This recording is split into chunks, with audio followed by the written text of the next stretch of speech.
কাকদ্বীপে বিজেপির সভায় মুখ্যমন্ত্রীকে মুণ্ডচ্ছেদ করার হুমকি বিজেপির নেতা সঞ্জয় দাসের। তৃণমূলের তীব্র প্রতিক্রিয়া, বিজেপির উস্কানিমূলক বক্তব্যের বিরুদ্ধে কড়া আইনি পদক্ষেপের দাবি তৃণমূলের। রাজনৈতিক শালীনতার সীমা লঙ্ঘনে নয়, বরং সরাসরি হিংসায় উস্কানি দেওয়ার অভিযোগ।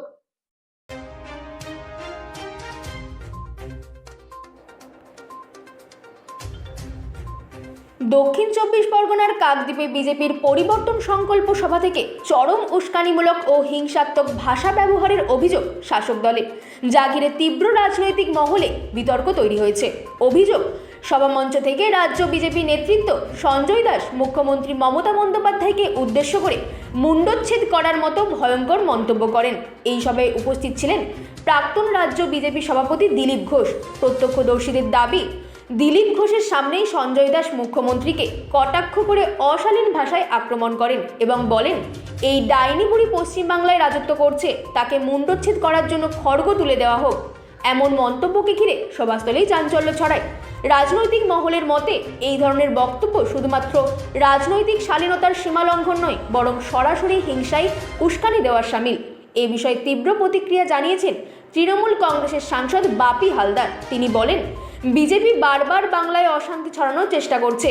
কখনো দেবদেবীর মূর্তি ভাঙা, কখনো উস্কানিমূলক বক্তব্য, সবই পরিকল্পিত। বিশেষ করে কাকদ্বীপের মাটিতে দাঁড়িয়ে বাংলার আশা, ভরসা ও প্রেরণার মুখ্যমন্ত্রী মমতা বন্দ্যোপাধ্যায়ের বিরুদ্ধে মুণ্ডচ্ছেদের মতো ভাষা ব্যবহার করা নিন্দনীয় ও ঘৃণ্য। বাপি হালদার আরও বলেন, যখন বিজেপি রাজনৈতিকভাবে বাংলায় পেরে উঠতে পারছে না, তখন তারা এই ধরনের নরকচিত মন্তব্য নামছে। আমি প্রশাসনের কাছে আবেদন জানাচ্ছি, যত দ্রুত সম্ভব এই ধরনের বক্তব্যের বিরুদ্ধে কড়া আইনি পদক্ষেপ নেওয়া হোক এবং দোষীদের দৃষ্টান্তমূলক শাস্তি দেওয়া হোক।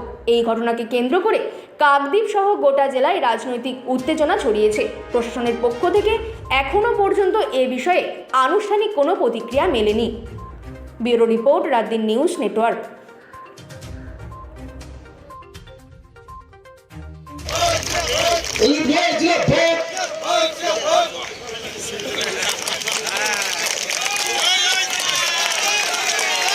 আমরা জানি যে মা কালী খড়গ নিয়ে সারা পৃথিবীকে তাণ্ডব করেছিলেন। সেই একজন মায়ের রূপে শাশ্বতী শাসমল মহাশয়া আমাদের মাননীয় দিলীপ ঘোষ মহাশয়কে খড়গ দিয়েছেন। খড়গ দিয়ে এই যে ডাইনি বুড়ি আমাদের পশ্চিম বাংলার ডাইনি বুড়ি রাজত্ব করছেন, তাকে খড়গ দিয়ে মুণ্ডচ্ছেদ করার জন্য এবং পথ করার জন্য তার হাতে খড়গ তুলে দিলেন। একবার জয় উত্তরে সম্মানীয় জেলা সভাপতিকে বরণ করে দিচ্ছেন। নোটিশ দেওয়া হলো, কি বলবেন? নাম কোথা থেকে এসছে, তাকে নোটিশ দিয়ে তাকে প্রমাণ করতে হবে। আমাদের এমএলএ, আমাদের মন্ডল প্রেসিডেন্ট, তাদেরকেও নোটিশে ডেকেছে, তারা যাচ্ছেন, ডকুমেন্ট দেখাচ্ছেন। এসআইআরে যাকে ডাকবে তাকে যেতে হবে। দাদা, বন্দে ভারতে নিরামিষ বিতর্ক, এত দামের টিকিটে শুধুমাত্র ধর্মীয় পীঠস্থান আছে বলে কি নিরামিষ খাবার চাপিয়ে দেওয়া যায়? চাপানোর কি আছে? যার যেটা ইচ্ছা খাবে। এত ট্রেন চলছে, কোথাও বিতর্ক হয়নি। শুরু হয়েছে, সব হবে। এটা লিখিত জানান, বলুন কার কি আছে। যে রেঞ্জে চলে, বিমান চলুক আর ট্রেন চলুক, সেখানকার যে খাদ্য সেটা সাধারণত পরিবেশন করা হয়। তো শুরু হয়েছে, এরপরে সব রকম খাদ্য পাওয়া যাবে। জি রামজি বিল নিয়ে জোরদার প্রচারের নির্দেশ আমাদের নতুন কেন্দ্রীয় সভাপতি। 100 দিনের কাজের নাম পরিবর্তন কেন্দ্রীয় সরকারের, পাল্টা প্রচারের নিদান বিজেপির নতুন সভাপতি। এই যে আইন হয়েছে, এটা দুর্নীতি রক্ষা করে মানুষকে সুবিধা দেওয়ার জন্য। 100 দিনের জায়গায় 125 দিন কাজ পাবেন। তার সঙ্গে রাজ্য সরকারকে 40% তার মধ্যে দিতে হবে যোগদান। টাকা চাইবেন, দেবেন না, লুট করবেন, এটা চলবে না। 7 দিনের মধ্যে তারা পেমেন্ট পাবেন এবং যে কাজ করবে তাকে বায়োমেট্রিক দিয়ে নিজের উপস্থিতি দর্জ করবে। সেটা আমরা করবই। এসআইআর শেষ হলেই শুরু হবে জনগণনা, দিতে হবে 31টি প্রশ্নের উত্তর, ফের হয়রানির আশঙ্কা, কি বলবেন? পরিচয়পত্র চাইলেই হয়রানির কথা। আপনি যে এখানকার নাগরিক সেটা প্রমাণ করতে হবে, কারণ এত কোটি কোটি লোক ঢুকে পড়েছে। রাম মন্দির যখন হলো, এই আহম্মকরা বলেছিল যে রাম কি জন্মেছেন, তার বার্থ সার্টিফিকেট আছে। আর তোমার বার্থ সার্টিফিকেট চাইলে খুব কষ্ট হচ্ছে। রামের বার্থ সার্টিফিকেট লাগবে, শিবের লাগবে, কৃষ্ণের লাগবে, আর তোমাকে যদি বলি বার্থ সার্টিফিকেট দেখা তোমার পূর্বপুরুষকে, চিন্তা কেন? গন্ডগোল হচ্ছে কিছু? দাদা লাস্ট হুমায়ুন কবির বলছে যে আমরা এবারে সবচেয়ে বেশি সিট পাবো, তারপর বিজেপি তৃতীয় হবে, তৃণমূল। ঠিক আছে, ইলেকশন আসুক, কে কত পাবে। দাদা লাস্ট প্রশ্ন অভিষেকের একটা, সুপ্রিম কোর্ট আমাদের দাবিগুলো মান্যতা দিয়েছে, লজিক্যাল ডিসক্রিমিনেন্সি লিস্ট প্রকাশ করতে বলেছিলেন কোর্ট, আজ তালিকা প্রকাশের কথা ছিল, কিন্তু না, কোথাও মান্যতা দিয়েছে তো মারপিট করছেন কেন? আপনার এমএলএ কে লাফাচ্ছেন কেন ওখানে গুন্ডার মতন? যে কমপ্লেন করতে এসছে করতে দিন। এসআইআর যারা বিএলও বা নির্বাচন কমিশন দেখবে ঠিক কি ভুল। আপনার লোককে কমপ্লেন করতে দিচ্ছেন না, লোককে ঢুকতে দিচ্ছেন না, মারপিট করছেন। তো আপনারা যুক্তিতক্ক মানেন না, কোর্ট মানেন না, নিয়ম মানেন না, গায়ের জোর মানেন না। এটা লোক জবাব দেবে ভাই। শেষ প্রশ্ন দাদা, গতকালও বেশ কিছু স্কুলে সরস্বতী পুজো হলো না, সরস্বতী পূজার প্রশ্ন এই সরকার যতদিন থাকবে পুজো হবে না, তার জন্য কোর্টে যেতে হবে। সভা করতে দেবে না, কোর্টে যেতে হবে। এখানে আমাদের, আমি যখন গঙ্গাসাগরের আগের থেকে তরমুজ চাষ হতো আর লঙ্কা চাষ হতো, কি হতো কিনা? এই নামখানা কাকদ্বীপ এলাকার লঙ্কা তরমুজ খুব নাম ছিল। আর তরমুজ কতটা হয় আর নাই প্রায়, কারণ জমিতেই পচে যায়। ওখান থেকে বয়ে নিয়ে এসে এখানে দিতে আড়তে আপনার যা খরচা হবে, পরিশ্রমের টাকাটাও পাবেন না আপনি, ওটা তো ফাও দিতে হবে। কোনো ব্যবস্থা নেই এখানে। কেন একটা কোল্ড স্টোরেজ হবে না যে লোক নিয়ে এসে জমা দেবে, দিয়ে দাও ব্যবসায়ীরা নিয়ে, তারপর তুমি যেখানে চেয়ে বিক্রি করো। আমাদের কাছে রাখার জায়গা নেই তো। আমার গ্রামের দিকেও তরমুজ চাষ হতো, জমির উপরে উঁচু করে ঢেলে করে দিত, যে খেলো গরু খেলো, ফেলে দিল, পচে যেত। কুমড়োর চাষ তাই হয়।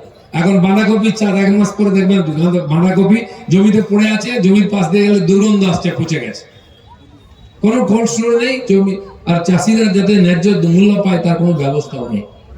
নামে কৃষক মন্ডি করেছে একটা করে, কৃষক বাজার কেন্দ্র সরকারের টাকায়, সেখানে ওই সবুজ সাথী সাইকেল রাখা হয়, ফিটিং হাউস, আর মদ খাওয়া হয়, আর কিছু হয় না।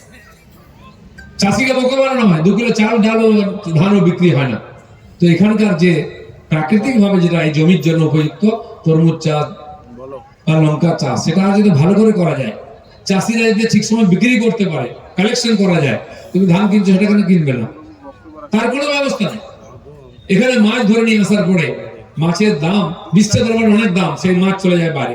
এখানে সেই মাছকে যদি প্রিজার্ভ করা যায়, যাতে প্রসেসিং করা যায়, ছোট ছোট ফ্যাক্টরি, আজকাল বিদেশে হয়েছে, বড় বড় জাহাজ সমুদ্রের মাছ ধরতে যায়, মাছ ধরে ওই জাহাজের মধ্যেই ফ্যাক্টরি কাটা হচ্ছে, প্যাকিং হচ্ছে, আর ওখান থেকে অন্য জাহাজ এসে নিয়ে চলে যাচ্ছে।